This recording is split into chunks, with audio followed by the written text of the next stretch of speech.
Hello folks, today we're going to discuss what I heard this morning on the radio talk show, the Glenn Beck Show.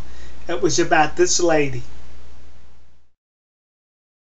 What you just saw was a picture or photographs of Irena Sendler, a Polish woman who lived in occupied Poland when the Nazis occupied it.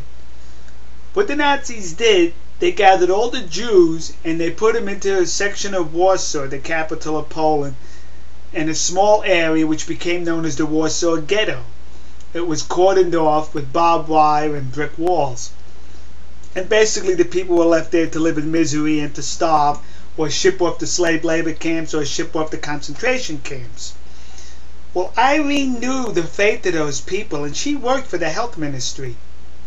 So she managed to get herself to go in and out of the ghetto, claiming there was some sort of disease that could infect the rest of Poland. She had the aid of about 20 other people.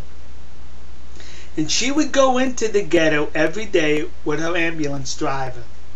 And she would plead to the Jewish parents to give her their children, because she knew what their faith would be, and she would smuggle them out of the ghetto past the Nazi guards. She hid some of the infants in toolboxes. She hid some of the children in coffins. She hid most of the children in burlap sacks. And she had a dog with her.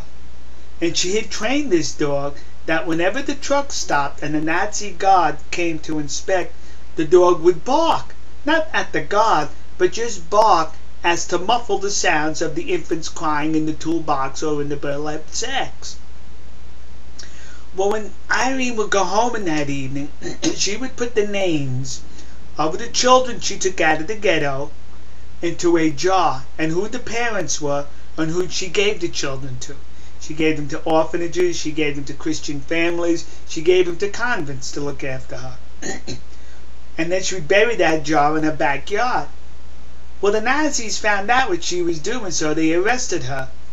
And they tortured her for a few days. They just tortured her and they beat her. They wanted to know the names of those children. They wanted to know the names of the families those children were placed in. But Irene wouldn't talk.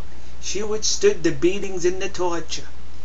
A couple of days later, she was able to bribe one of the guards to release her, to let her escape.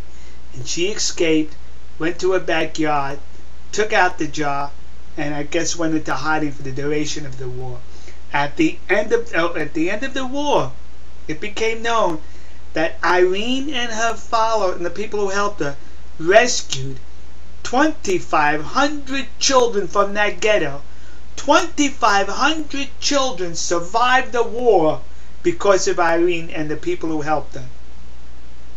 When she went to try to locate the families of these children, then the Jewish families, the vast majority were already exterminated by the Nazis. What makes this story significant is Irene recently was nominated for the Nobel Peace Prize.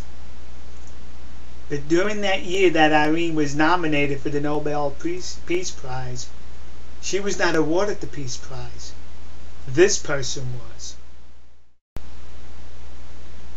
Al Gore won the Nobel Peace Prize in 2007 over Irene, who rescued 2,500, that's 2,500 babies from being murdered by the Nazis, from extermination.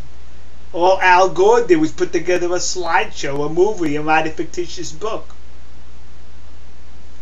Well, Irene recently passed away this month. Thank you, Irene, for your humanitarian gesture, for your saving those poor children from being exterminated. I salute you, Irene. No, jak tak się zdarza, co wybaczyłam, coś dzieje, to postanowiłam się zająć tą sprawą.